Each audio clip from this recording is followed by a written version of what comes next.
Queen Elizabeth I, as known as the Virgin Queen, she was the beginning of Great Britain. She was Queen of England and Ireland. In the Coins and Cultures episode, I mentioned Queen Elizabeth I's 6-pence coin, but this coin is groat, as known as 4-pence coin. The Elizabeth era is one of the most popular eras because William Shakespeare gave us so much homework in high school.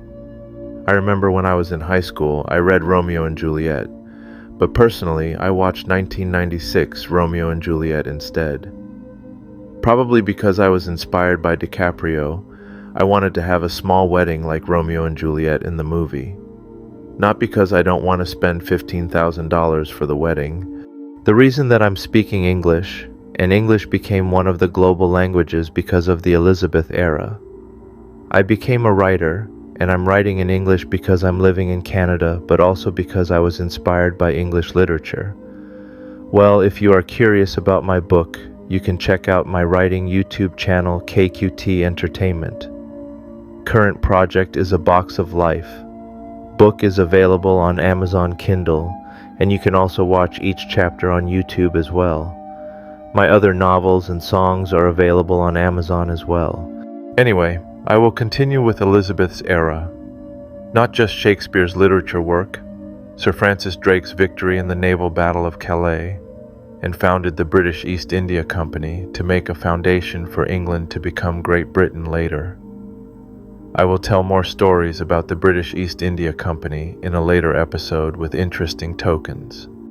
The great achievement Queen Elizabeth I did was to make a strong foundation for Great Britain.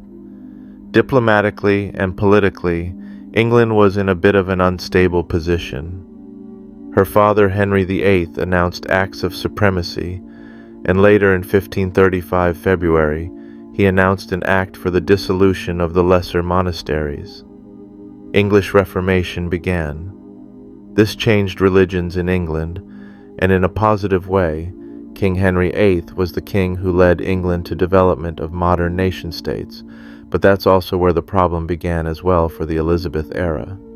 The Anglican Church was founded in 1534.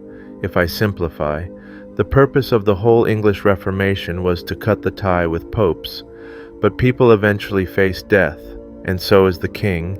So after Henry VIII passed, there were Edward VI and Jane Grey. But let's skip these king and queen for now. Once Mary I, as known as Bloody Mary, became the Queen of England, she married to Felipe II, who was Catholic Spanish king, so she changed it back to Catholic as national religion again. Like I said before, religion had political power in the past strongly, so this tension was not just within England but diplomatically as well. Mary I, Bloody Mary. Pretty much used by her husband Felipe II, Spain-friendly diploma was her critical mistake in her political career. England lost the land, and the reputation from people dropped like a nosedive. Which land did England lose? It is Calais. Maybe she felt so much stress after the war, her health got worse and she passed, and she nominated Elizabeth as next Queen of England. France during that period of time had strong ties with Scotland, and England was their common enemy traditionally. Also, Scotland Queen Mary was married to Prince of France François II, so these two countries were about to be in personal union. It might be confusing because there were two Queen Marys, one from England and the other one from Scotland. So, when Queen Elizabeth first became the Queen, Queen Mary from Scotland and France didn't admit Elizabeth as Queen, and they claimed that Mary Stuart, Queen Mary from Scotland, should be the Queen of England. The true Queen of England, the reason that they claimed that Mary Stuart was the Queen of England, was because Elizabeth was born between Anne Boleyn and Henry VIII. So, Elizabeth had to prove herself as a Queen of England. She continued English Reformation by changing the national religion to the Anglican Church, and as a female in the 16th century, she had to prove that she could lead people. She didn't get married. She said, "Already bound unto a husband, which is the kingdom of England." To be honest, if you hear this, you can think of the guy who married a 1998 Chevy Monte Carlo, But Elizabeth had a little bit of a complicated story behind her marriage story. She witnessed bad marriage life by watching her father and her sister marry. Ironically, Parliament, who were Catholic, were suggesting Elizabeth to marry someone who is Catholic, and Felipe II, the King of Spain, who was the husband of Mary I, was one of the candidates. Felipe II tried to protect Elizabeth from Mary while she was queen, but I mean, how awkward. But at the same time, in the 16th century, if the queen married a man, then she had to support the husband, so she didn't get married because she didn't want to share any political power with her husband. However, without a successor, it becomes a bit of a problem. Queen Jane Grey, was one of the examples. If queen or king nominated someone, there could be rebellion or be executed like Jane Grey. The only person that could be successor was James VI from Scotland. When the Queen's subjects were asking who the successor was indirectly before she was dying, she said, "Well, only the bloodline can be the king. I can't just nominate anybody." And when they asked who, she yelled, "My cousin, duh." I mean, I get why she got pissed off. People welcomed James I as King of England, and that's when the history of Great Britain began. Financially, England was not in good shape, so people wanted James I of England, James VI of Scotland to lead the country in the right direction. He stopped the war, and diplomatically it was the greatest success. Oh, the English Reformation was actually completed by James I. The Tudor dynasty ended, and the Stuart dynasty began from this moment.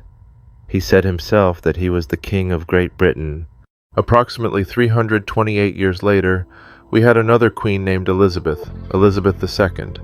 But in Scotland, this second title is controversial because there was no Queen Elizabeth before in Scotland. Queen Elizabeth I only reigned in England and Ireland. There was Queen Mary who ruled Scotland, so the title second is controversial. Queen Elizabeth II era ended in 2022, September 8th. While King George VI ruled the British Empire, India independence was declared in 1947, and countries slowly became independent from the British Empire, and the British Empire ended in 1997 once the handover of Hong Kong happened. It is pretty modern history because I was 4 years old when that happened.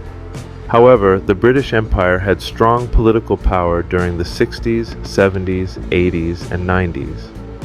Even in modern days, the United Kingdom is a powerful country politically, culturally, and military-wise as well, and its strong history and strong identity makes British people proud of their country. I do watch the English Premier League, and my name is Kay, based on a knight from King Arthur's legend. But since I'm Asian, some people call me Kai, and I tell them, don't call me Kai just because I'm Asian, otherwise, I'm gonna show them Cobra Kai move. History of the British Empire. Great Britain began from Elizabeth I and ended in Elizabeth II's era, but history never dies, and history makes people proud of their own country. Both Queen Elizabeth I and II were great queen.